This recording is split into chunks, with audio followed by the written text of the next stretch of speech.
讲到美国呢，很多人至少我们台湾过去这样形容啦，美国是老年的地狱，是儿童的天堂。美国人非常非常重视儿童，但是我看了几段访问之后呢，整个颠覆了我的这个观感。我想也让全世界感到震惊，这是美国人对待儿童的方式吗？好，我要讲的是，大家记不记得这个拜登上任之后呢，就放宽了这个川普的一些移民政策。当然，这个放宽的讯号枪声一响呢，是让这个拉美洲呢很多民众产生了一些可能是错觉或是一些不正确的一些认知啊，认为也许我现在呢就到美国，我将来可以获得一些放宽啊、一些移民啊，或是一些什么样的一些措施哦，也许就没有问题了。在这个过程当中，有很多很多的儿童啊，大人带着小孩等等。现在我要告诉大家哈，在这个边境呢，美国国土安全部呢自己预估哦，今年大概会创下纪录。所有的这个在边境的这个儿童难民收容所呢，大概会估计关押有18.4万的难民儿童。这些儿童呢，很多是被人蛇集团带过来的。通常他们在美国呢是有亲属，他们是来投奔亲人的。但这些儿童他们遭受到一个什么样的一个处境对待呢 ？BBC 呢最近克服了困难，他访问了几位在里面的儿童，都是小孩哈。我看到一位是几岁，一位是10岁的小女孩。他透过访问，他说呢，因为这个垫子不够，所以他们5个人挤在一个垫子上啊，非常非常的冷。还有一位16岁的少女说呢，他们住的这间呢是漏水，所以大家的被子都是湿的，晚上呢抱在一起取暖。那么另外呢，也公布了一些照片，我看到我真的觉得不可思议耶哈，那个简直是，对不起，我讲个比较不好听的话。我去台湾的养猪舍看过，我觉得台湾养猪舍其实隔的环境都还比这个来得好，这个简直是乱七八糟，孩子就睡在垃圾桶的旁边，你能够接受吗？这个照片会露出来哈，主要是3月的时候呢，拜登政府开放了一次，让记者去采访，这些边境的所谓的这种临时的这种这种拘留所。这些尤其是对于这些儿童非法移民儿童的这个拘留的状况，其实他是要去 embarrass， 就是让这个 Trump 的作为把它公诸于世。可是问题就是说，拜登3月以后呢，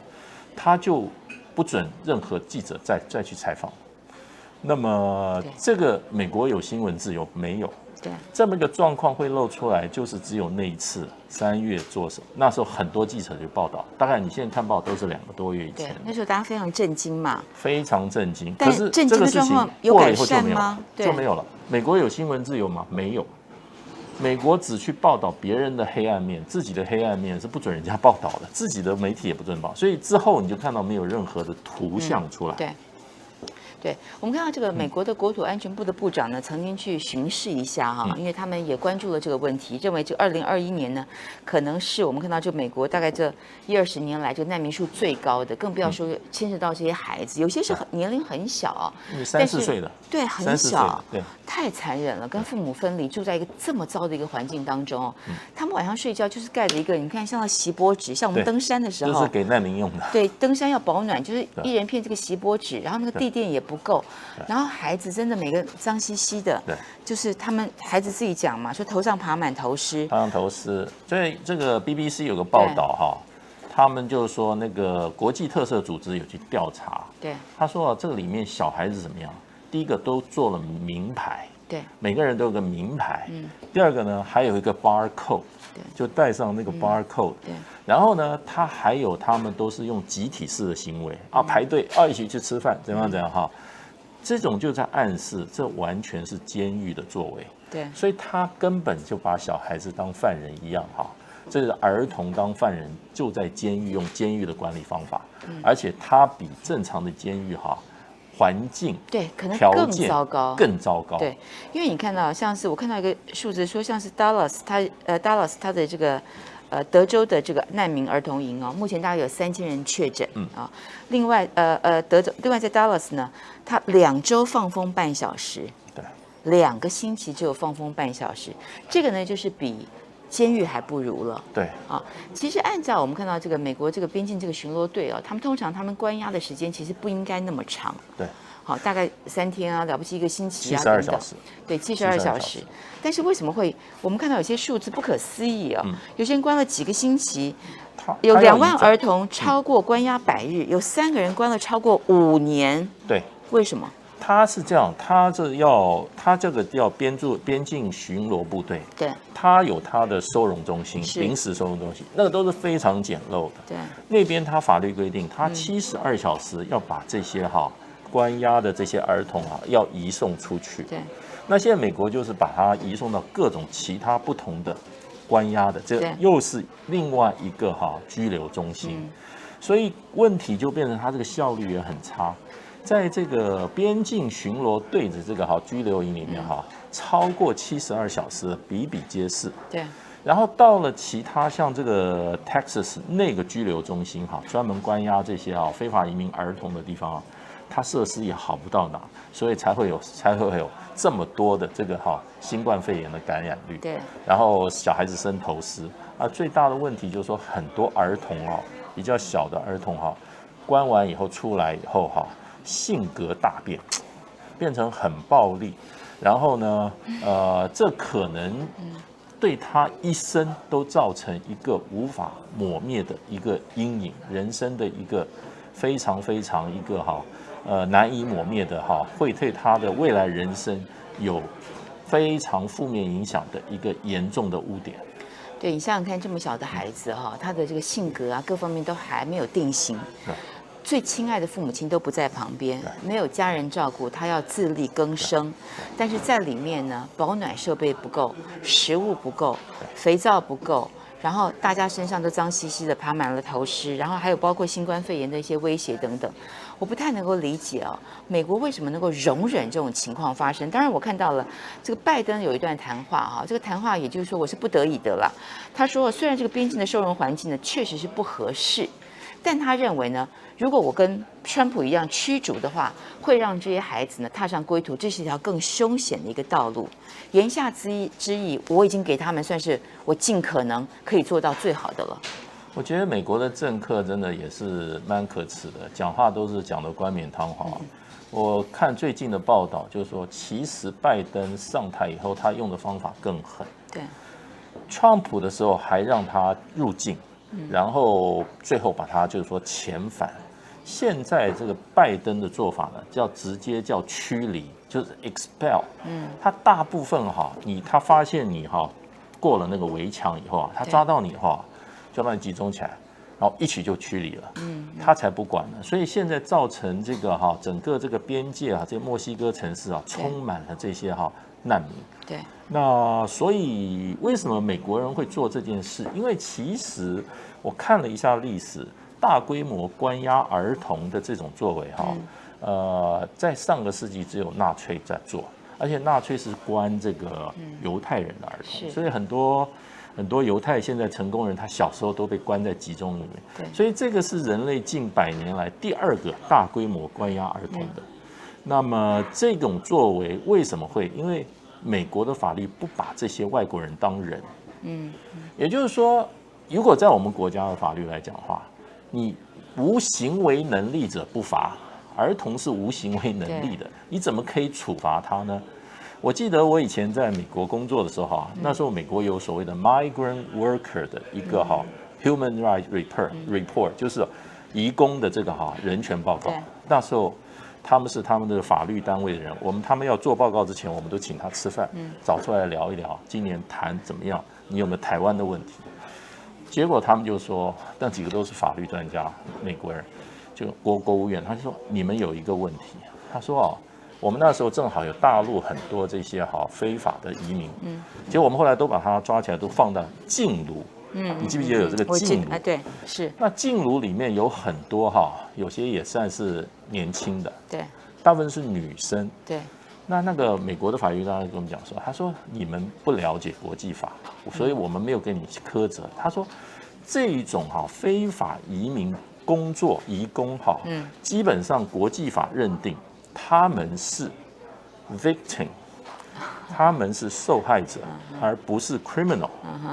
所以你们应该把他们当受害者加以保护，而不是把他当作罪犯来看待，来加以拘留。是，所以这是一个观念，美国懂不懂？美国懂。美更何况是国来教儿育我童，美国讲别人的时候对讲得头头是道，可是他自己做这种事情的时候，你看，第一个，美国媒体多配合，3月以后就没有什么报道，没有一个 picture， 没有一个这个影像流露出来。第二个，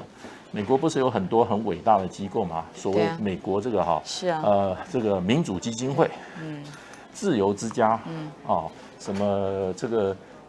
怎么这个新闻自由协会，对，这些专门挑别的国家的毛病，美国自己国家在大规模违反人权、关押儿童，他们根本当作没这一回事一样。另外，您刚刚讲到禁炉，我觉得禁炉至少我们提供了简单的温饱温饱是最简单的生存需求，比他们好。但是它这个地方大规模关押，我们是用关押2个字，已经不是收容了关押儿童，他连最基本的孩子的温饱都没有提供好，我觉得这个是最不可以原谅的。但是追本溯源这是谁的问题呢？当然，过去的这个 Trump 他对于这个移民是零容忍嘛，那拜登放宽了他的这个零容忍但是当然我们知道他们这个移民法条有很多很多，他所谓放宽了零容忍，所以呢给了一些这个拉美洲的一些这个民众一些虚幻的一些美国梦想。但是他还是有一些没有放宽，所以也就是说呢，他到底未来怎样？这个政策目前我觉得是不确定的，并没有那么的确定。美国基本上是他让你进来，你可以进来；他不让你进来的时候，现在唯一考量就是他的国内政治情势。现在拜登本来想放的，因为人家就说，就是因为你释放了一个乐观的讯息，他本来要把美国境内的上千万的这个非法移民，把他们给予他合法的身份。没错，这就是因为他的这个政策反复嘛，所以造成了好几千的这个难民进退两难啊。很多人想说，我现在先赶快站个队伍，对不对？我站了队伍以后，等他一放宽，我就立刻合法了。但是到现在为止呢？现在这个在焦灼，所以这个对拜登来讲有一个最难得的考验。他100天那个记者会的时候，几乎当时的记者都在问他德州边界那个惨状。所以他只是虚晃一招。这个事情过了以后，前2天我看一个报道，美国的一个记者在现场就说：现在拜登的做法就是直接把你驱离，做法比 Trump 更直接更了当。所以Trump 他是一个真小人那拜登的做法都是迂回的。然后这件事情，我觉得国际社会尤其这一些天天在讲人权的这些西方人权团体，为什么都不讲话？儿童大规模的被关押，而且连美国的报道都出来了，都有图像。然后呢，这些每一个的这些居留中心，你都可以去访问，为什么这一些西方的这一些好像义正辞严好像自己有这个尚方宝剑的这些西方的人权团体，为什么很少发声？也就是说，这些西方人权在这个时候，你就发觉，他这个人权机构可能也是挂羊头卖狗肉。他是替西方他们这些政权的利益而服务，而不是真正为保障人权而服务。真正保障人权的话，应该就要去解救这些儿童。这些儿童应该照正常情况应该这么讲：是你今天你发觉有这些没有陪伴的这些儿童非法移民的话，你应该把他当做一个受害者，由各种慈善机构、各种家庭去好好把他保护起来。让他没有受到任何的心灵上或者肉体上的这种磨难。那美国居然把3、4岁的小孩开始这样就关在监狱里面，这个简直令人发指。令人发指，因为我觉得像美国，它是有这个国力，它是能够做得到的当然做得到，所以这是能够做而不做。而不作为，这就是西方我觉得西方社会最大的一个问题，就是说。别人外国人是没有人权的，他只有照顾自己的人，所以就是说以邻为壑这个比以邻为壑更有过之而不及，把非美国公民当作非人的对待，而且对小孩子下手，这种作为啊，实在是我想到20世纪哈，应该是美国政府的最大的耻辱。对，好，真是非常的心痛，也请大家呢继续跟我们共同来关注这个议题。